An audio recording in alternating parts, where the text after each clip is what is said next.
The mahogany walls of my father's study felt closer than usual as he signed the last page, his Montblanc pen scratching across the paper like a verdict being delivered. "There," he said, pushing the documents toward the edge of the desk. "It's done. The entire trust, $2 million, will go to Jennifer." My name is Emma Chen. I was 28 years old, and my family had just erased me.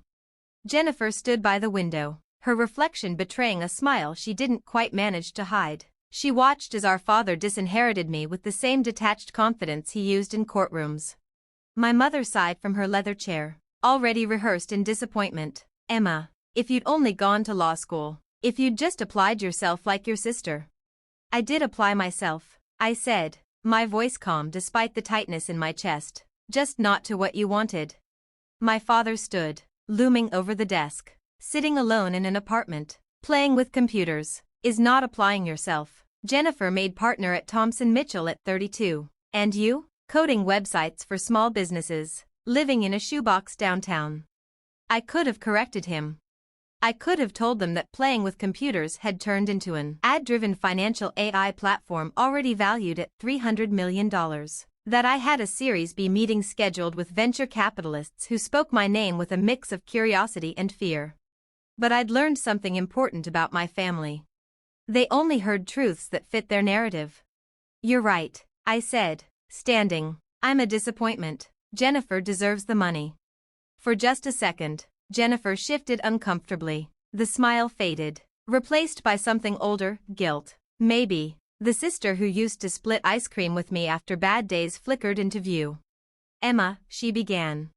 I raised a hand. "It's fine, Jen. Congratulations on making partner." As I reached the door, my mother called after me, her voice soft but firm. "Your father reserved Lou Bernadine. Will you at least come to dinner? We're celebrating Jennifer tonight." I turned back once. Law degrees lined the walls, framed awards, bar association plaques. There wasn't a single photo of me, nothing to suggest I'd ever belonged there. "I have a meeting," I said. "Enjoy dinner." The drive back into the city was quiet. The trust fund had never been about the money. I had more than enough already. It was about what it symbolized. Identical trusts, identical futures, at least on paper. Released at 33. Unless, of course, one daughter failed to meet the family's definition of success. My phone buzzed. "Maya, the VCs moved the meeting to tomorrow. You ready?" I smiled. "Me, more than ready. Time to change the game." Back in my tiny apartment, I kicked off my heels and crossed into my home office. Wall-mounted screens pulsed with live data, real-time outputs from our AI's latest run. Prediction after prediction, confirmation after confirmation. ATGN, Adaptive Trading Heuristics and Enhanced Neural Analytics. An AI system capable of detecting market movements no human trader could see, processing millions of data points in real time, rewriting the rules of global finance. Another buzz. "Jennifer. Jen, I'm sorry about Dad. You know how he is. The trust fund doesn't really matter to you anyway, right? You're doing fine with your computer stuff." I stared at the message. Even her sympathy came wrapped in dismissal. "Me, thanks, Jen. Enjoy dinner." I pulled up the pitch deck. Beta results glowed on the screen, ATGN outperforming traditional algorithms by 32%. Quiet inquiries from major banks. Interest that bordered on panic. A chime announced an incoming video call. Maya's face appeared, sharp eyes studying mine. "So, how bad was it?" "He signed my trust fund over to Jennifer," I said. "They're celebrating right now." Maya exhaled slowly. "Their loss. You ready to show the VCs what real success looks like?"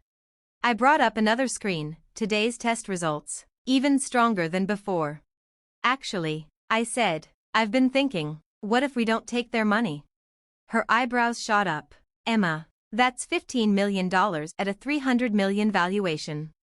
"That's small thinking," I replied. "We don't need them. We can go public within a year. Keep control." And, I smiled. I'd love to see my father's face at the IPO ceremony. Maya went quiet. Then she grinned. "You want to build an empire?" "I want to build something he can't ignore," I said. "Something that changes the financial world." She tilted her head. "Your dad's a corporate lawyer. How has he not heard of ATGN? I laughed. He still uses a BlackBerry and thinks coding is a hobby. He's never asked what I do. His loss, Maya said. So what's the move? Cancel the VC meeting. I shook my head, the idea clicking into place. No, I said. We use the meeting, but not for investment. We pitch partnerships. Let them open doors to their financial networks. We don't need their money. We need their access.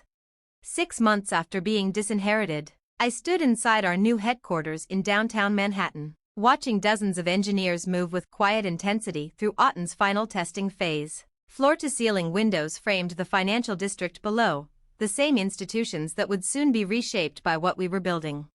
Emma, Maya called, urgency sharp in her voice. You need to see this. I crossed the floor with my coffee, already bracing myself. Her screen glowed with simulation results that made my pulse spike. Athena had gone beyond prediction. It was identifying market-moving events before they occurred. Is this real? I asked, leaning closer. Maya nodded, barely containing her excitement. Triple verified. Athena correlated social sentiment, micro-news fluctuations, and anomalous trading behavior. It flagged the Morgan Stanley merger 3 days before the public announcement. If this had been live trading, I said slowly, we'd be talking about billions. She pulled up another dashboard. Compliance already ran it. Completely clean. No insider data. Athena's just better at connecting public signals than any human, or any existing system. My phone buzzed. Jennifer, hey, sis. Haven't heard from you in months. Mom and Dad are worried. Dad says your apartment phone is disconnected. I smiled faintly. Of course it was. We'd relocated the entire operation into a $40 million office 6 blocks from Wall Street, but my family still imagined me hunched over a laptop in a cramped apartment.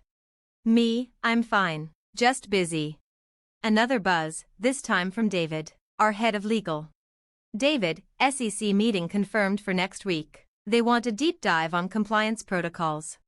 That was putting it mildly. Once whispers started circulating about a breakthrough fintech platform, the SEC had practically requested a preview. They wanted to understand what we were unleashing before the markets did. The intercom chimed. Ms. Chen, our receptionist said carefully, there's a Mr. Thompson here to see you, from Thompson and Mitchell. My stomach tightened. Send him in. James Thompson himself stepped into my office, senior partner, legend in corporate law, and Jennifer's direct superior. Silver hair, perfect suit, the kind of man my father idolized. Miss Chen, he said, extending a hand. Thank you for seeing me on such short notice. I'll be direct. Rumors about your technology reached certain clients of ours, and they asked us to explore potential relationships. Rumors, I repeated lightly. From whom? His smile was diplomatic. From institutions that don't speculate without reason. Does my sister know you're here? A flicker of hesitation crossed his face. Jennifer? No, this is strictly confidential. Though I admit, I was surprised to learn she has a sister in technology. Who plays with computers? I supplied. He cleared his throat. She's never mentioned you. I imagine not. Maya appeared in the doorway, tablet in hand. Emma, sorry to interrupt. The Goldman Sachs team is here for their demo. Thompson's composure cracked for half a second. Goldman Sachs.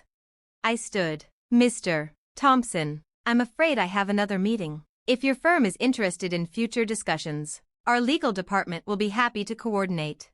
He rose quickly. Whatever Goldman is offering, Thompson and Mitchell can match it. We represent half the major financial institutions in this city.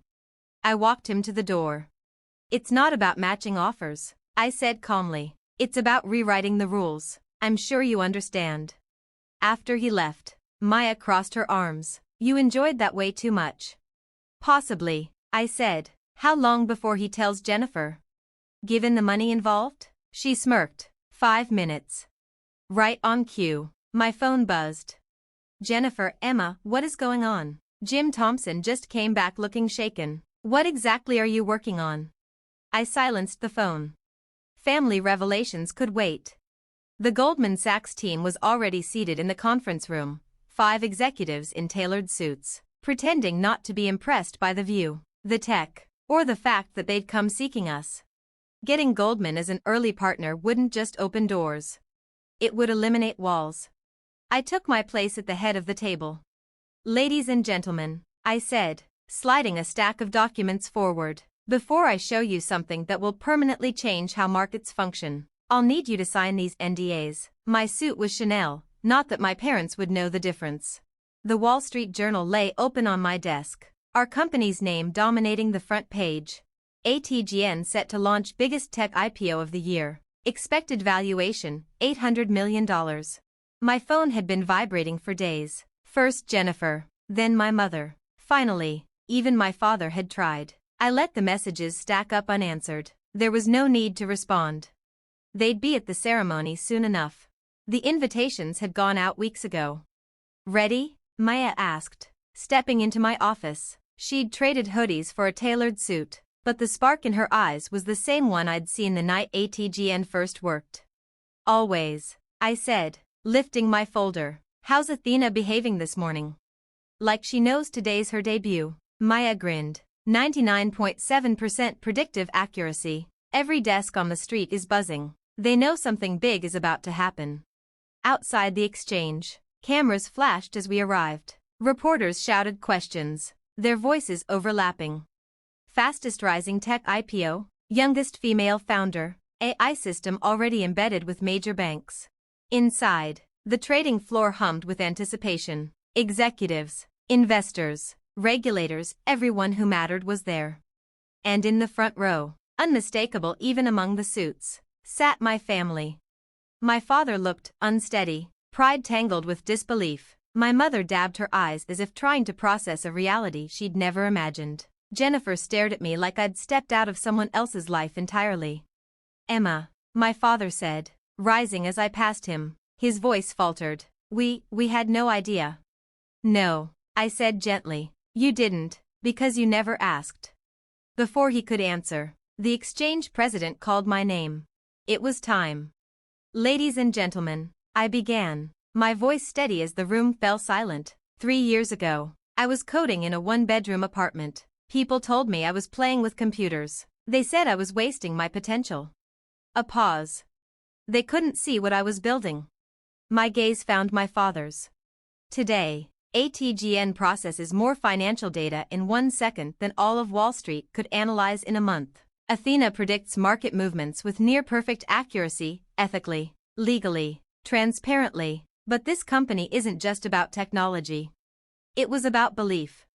ATGN exists because sometimes you have to trust your vision even when no one else does. Applause thundered as the bell rang. Then the numbers hit the board. Gasps rippled through the room as the stock surged past projections, then past expectations entirely. By the time the opening stabilized, my personal stake eclipsed $300 million. More than 100 times the trust fund my father had signed away. Afterward, my family approached carefully, as if afraid the moment might shatter. Jennifer spoke first. "Emma, I'm sorry, when you tried to tell us." "It's okay," I said, stopping her. "You saw what you were prepared to see." My father cleared his throat. "Princess, about the trust." "Keep it," I said. "Jennifer earned it, just like I earned this." Silence. "Sometimes," I added, "the greatest favor someone can do for you is assuming you'll fail. It makes winning unforgettable." My mother reached for my hand. "We should have supported you." I looked past them, to Maya, to our engineers, to the people who had believed when ATGN was nothing but late nights and stubborn faith. "You're right," I said. "We are family, which is why you're all coming to dinner tonight. Private room at Lou Bernardine." Recognition flushed my father's face. He nodded slowly. "We'd be honored." Later, as wine flowed and my parents listened, really listened, for the first time, my phone buzzed. "Maya, stock closed at double projections. You're officially a billionaire." I smiled, watching my father explain, awkwardly, proudly, to his friends how his disappointing daughter had built an empire beneath his notice. Success, I'd learned, wasn't about proving them wrong. It was about proving myself right. "Emma," Jennifer said quietly, pulling me aside, "after Jim Thompson left your office, I researched ATGN. I invested early. I believed in you, even if I didn't say it. I raised an eyebrow. Did it pay off? She smiled, enough to return the trust fund 10 times over. Good, I said, because I need a lawyer I can trust for our expansion phase. Her eyes widened. You're serious? I am. Ready to stop watching from the sidelines. Sis, ready to play with computers? The next morning, walking into what was now officially ATGN Tower, I passed an intern coding during her break. Focused, determined, familiar. Keep going, I told her. The smallest apartments produce the biggest revolutions. She looked up, stunned. Miss Chen, my parents want me in law school. But you have a vision. I finished. Protect it. As the elevator carried me upward, I thought about legacy, not the kind you inherit, but the kind you write yourself.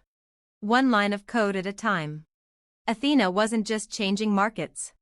She was proof that success doesn't have to look familiar to be real, and the greatest inheritance is the one you build yourself.